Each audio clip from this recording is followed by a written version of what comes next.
எல்லோருக்கும் வணக்கங்க. நான் பாரம்பரிய ஜோதிடர் பா. ரவிக்குமார்.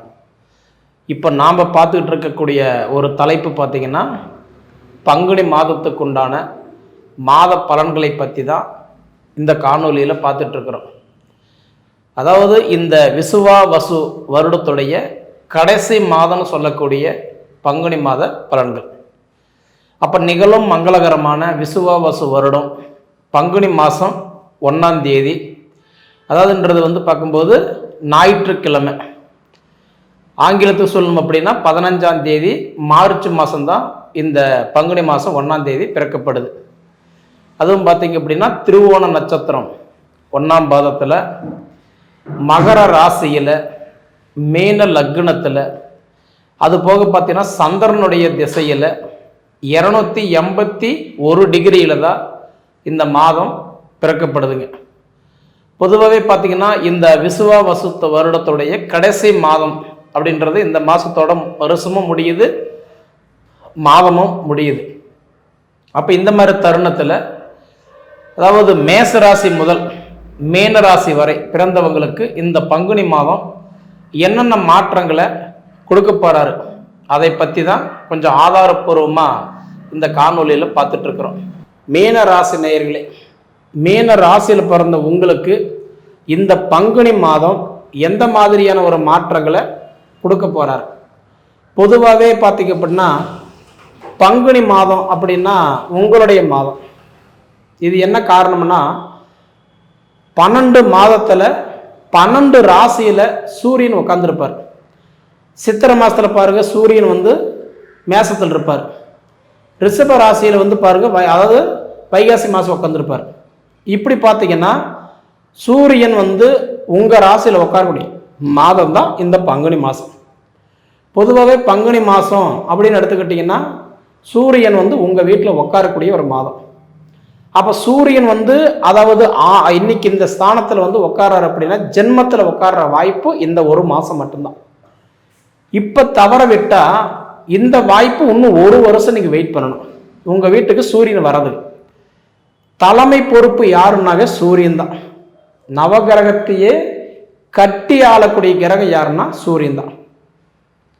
தலைமை பொறுப்பும் சூரியன் தான், நவகிரகத்திலேயே கட்டி ஆள்றதும் சூரியன் தான், ஸ்டேட்டஸ் பார்க்குறவர் கௌரவத்தை பார்க்குறவர் யாருனாலும் சூரியன் தான். அசூர குருன்னு சொல்லக்கூடியவர் இந்த சூரியன் தான். இந்த சூரிய பகவான் இப்போ உங்கள் வீட்டில் தான் உட்காந்துருக்கார். சரிங்களா? அப்போ சூரியன் போய் ஒவ்வொரு வீட்டில் ஒவ்வொரு மாதம் சூப்பராக உட்காருவார். 1ஆம் தேதியிலிருந்து அந்த மாதம் முழுவதும், இந்த மாதம் எடுத்துக்கோங்க 30 நாள். அப்போ 1ஆம் தேதி கரெக்டாக ஆரம்பித்து 30ஆம் தேதி வரைக்கும் உங்கள் வீட்டில் தான் உட்காந்துருப்பார்.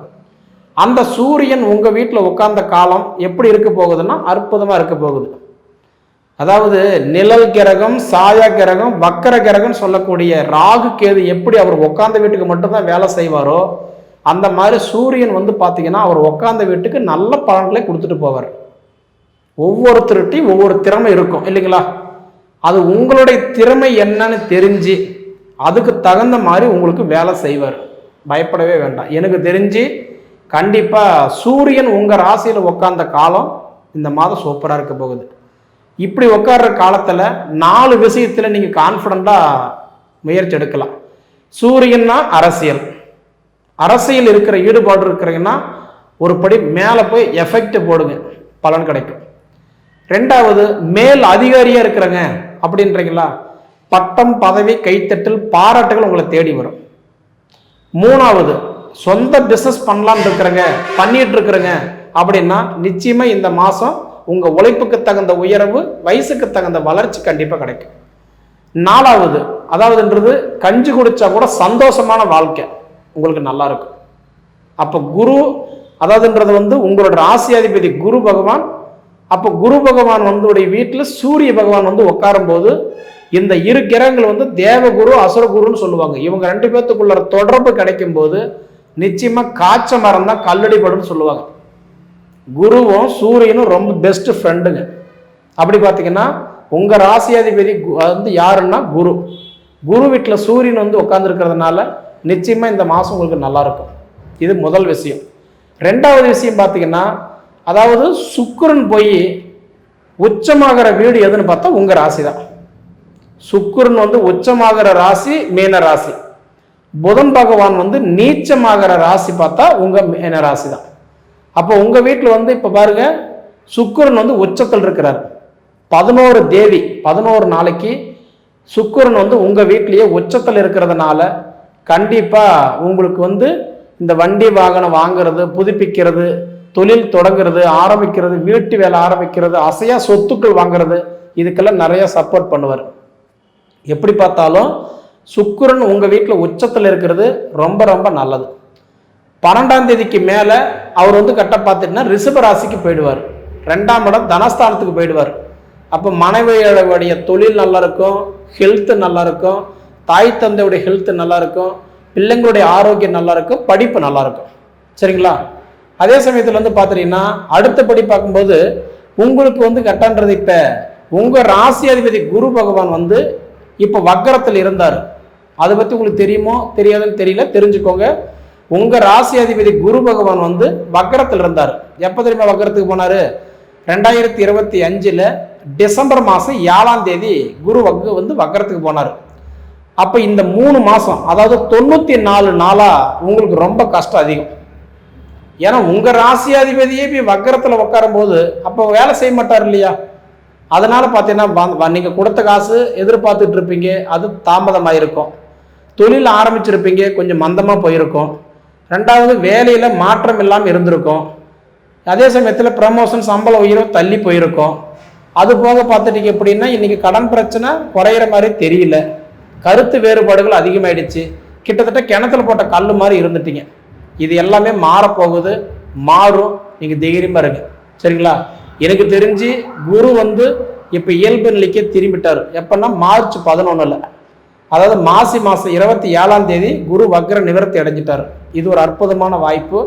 2வது சூரியன் உங்கள் வீட்டில் உட்காந்துருக்கிறாரு, சுக்கிரன் வந்து கரெக்டா உச்சத்தில் உட்காந்துருக்கிறாரு. அதே மாதிரி இப்போ வந்து பார்த்தீங்கன்னா உங்கள் ராசிக்கு 12ஆம் வீட்டில் புதன் பகவான் வக்கரத்தில் இருக்கிறார். அதனாலையும் பார்த்தீங்கன்னா உங்களுக்கு நிறைய குழப்பங்கள் இருக்குது.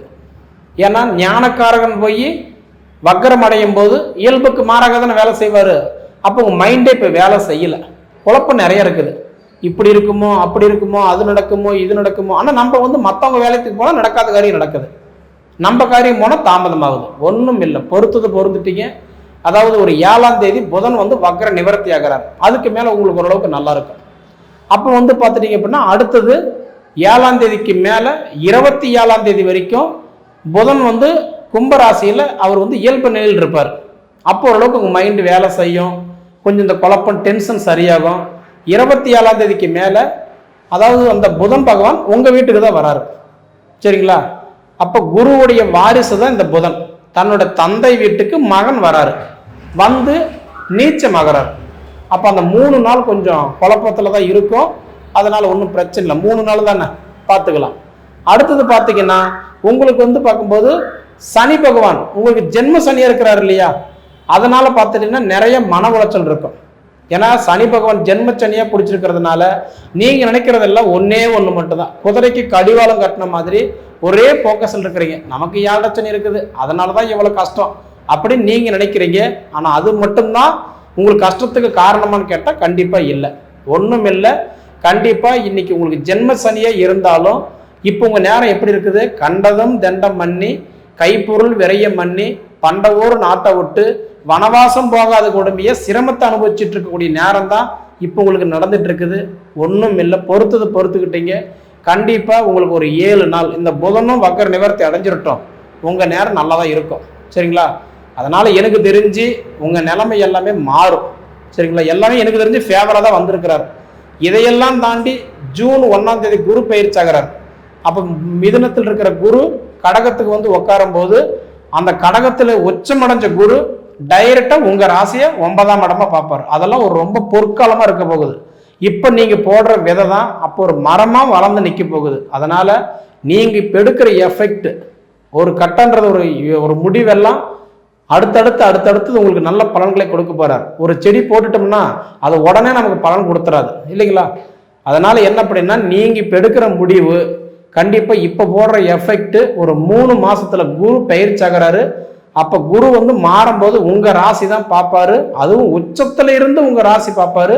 சூப்பராக இருக்கும். அப்போ குழந்தை பாக்கியம் இல்லாதவங்களுக்கு குழந்தை பாக்கியம் பிறக்கும், திருமண தடையாக இருக்கிறவங்களுக்கு திருமண தடைகள் விலகும், கருத்து வேறுபாடு உள்ளவங்களுக்கு கருத்து வேறுபாடுகள் சரியாகும், கடன் பிரச்சனை இருந்தாலும் தீரும், தொழிலில் அடுத்த கட்டத்துக்கு நம்ம அப்டேட் ஆகிடுவோம். அதனால் எனக்கு தெரிஞ்சு நீங்கள் வாழ்கிற இடத்துக்கு வந்துட்டீங்க. ஒன்றே ஒன்று தான், வெள்ளை சட்டையில் பட்ட ஒரு கரும்புள்ளி என்னன்னா இந்த சனி மட்டும்தான். அப்படி பார்த்தா உலகத்தில் இருக்கிற எல்லா மீனராசிக்காரர்களுக்குமே இப்போ ஜன்மச்சனி தான். எல்லாருமே ஒழிஞ்சு உக்காந்துட்டா எப்படி வாழ முடியும்?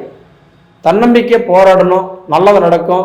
அதாவது நீங்கள் என்ன பண்ணனா நல்லது, எந்த வடிவத்தில் போனால் நமக்கு நல்லது நடக்கும், ஒரு விஷயத்தை யோசனை பண்ணி அதுக்கு தகுந்த மாதிரி நீங்கள் ட்ராவல் பண்ணுங்க, உங்கள் லைஃப்பை நல்லா இருக்கும். சரிங்களா? இது நீங்கள் அனுபவித்து பார்த்து சொல்லுங்கள். சரி நேயர்களே, உங்கள் பொன்னான நேரத்தை ஒதுக்கி இவ்வளவு நேரம் என்னோட காணொலியை நீங்கள் முழுமையாக பார்த்ததுக்கு மனசார மனசுலேருந்து கேட்டுக்கிறேனுங்க.